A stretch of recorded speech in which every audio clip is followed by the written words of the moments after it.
సరైన ఇంటికి సరైన సిమెంట్ ఎంతో ముఖ్యం. విచక్షణతో ఆలోచించండి. రైట్ సిమెంట్ ని ఎంచుకోండి. KCP cement, building the nation since 1958. KCP cement, the right choice. Welcome to MRR news.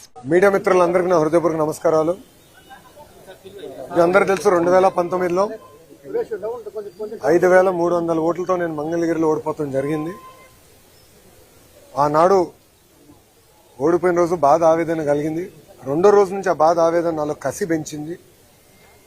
నేను ఊరూరు తిరిగాను, గడప గడప దొక్కాను, ప్రజల సమస్యలు తెలుసుకుంటాం జరిగింది. నేను ఆనాడు ప్రజలకు ఒకటే రిక్వెస్ట్ చేశాను, ఏ మెజారిటీ అయితే నేను ఓడిపోయానో దాని పక్కన ఒక సున్నా పెట్టి నన్ను గెలిపిస్తే కొండంత బలం నాకు వస్తుంది. అవసరమైతే అటు పక్కన పవనన్నతో ఇటు పక్కన చంద్రబాబు నాయుడు గారితో పోరాడి మంగళగిరి కావాల్సిన నిధులు నేను తీసుకురాగలుగుతానని ఆనాడు ప్రజలు చెప్తాం జరిగింది. నా కోరికని స్వీకరించి ఆంధ్ర రాష్ట్ర చరిత్రలోనే టాప్ 3 మెజారిటీ నియోజకవర్గంలో మంగళగిరి 3వ స్థానంలో నిలబడటం జరిగింది. అంటే ప్రజలు నా పైన చాలా ఆశ పెట్టుకున్నారు, పనులు చేస్తారని ఒక ఆశతో నన్ను గెలిపించారు. మరుసటి రోజు నుంచి, అంటే గెలిచిన మరుసటి రోజు నుంచే ప్లాన్స్ అన్ని రూపొందించు, తాగునీరు కానివ్వండి, అండర్ గ్రౌండ్ డ్రైనేజ్ కానివ్వండి, ఇప్పుడు ఏకంగా అండర్ గ్రౌండ్ పవర్ ప్రాజెక్ట్ కూడా మొత్తం మంగళగిరి నియోజకవర్గానికి ఏర్పాటు చేస్తాం జరిగింది. ఇంకో పక్కన దుగ్గిరాలకు వచ్చే గల కూడా మీరు చూస్తే మన అన్న క్యాంటీన్ కూడా ప్రారంభించాం. లైబ్రరీలన్నీ కూడా పూర్వ వైభవం తీసుకొస్తున్నాం. మంగళగిరి పట్టణానికి వచ్చి 100 పడకల ఆసుపత్రి కడుతున్నాం. అద్భుతమైన లైబ్రరీని మళ్ళీ తిరిగి ఆనాడు అన్న ఎన్టీఆర్ ఆ లైబ్రరీని స్థాపిస్తే దాన్ని వర్షన్ 2.0 చేసేదానికి నాకు అవకాశం ప్రజలు ఇచ్చారు.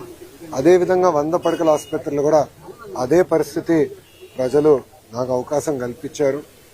సో మీరు ఎక్కడ చూసినా పార్కులు కానీ, లేకులు కానీ, కమ్యూనిటీ భవనాలు కానీ, చివరికి శ్మశానాల్ని కూడా అభివృద్ధి చేసే దిశగా కూటమి ప్రభుత్వం అడుగులేస్తుంది.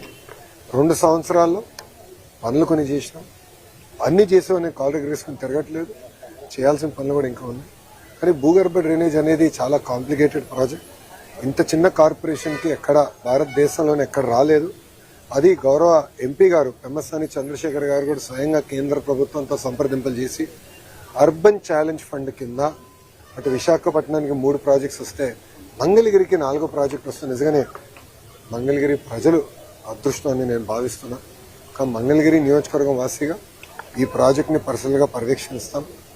నేను కూడా అధికారులు చెప్పాను, అన్ని తవ్వుకుంటా వెళ్ళి మళ్ళీ వర్షాకాలం వచ్చినప్పుడు ప్రజలు ఇబ్బంది పడతాం కాదు.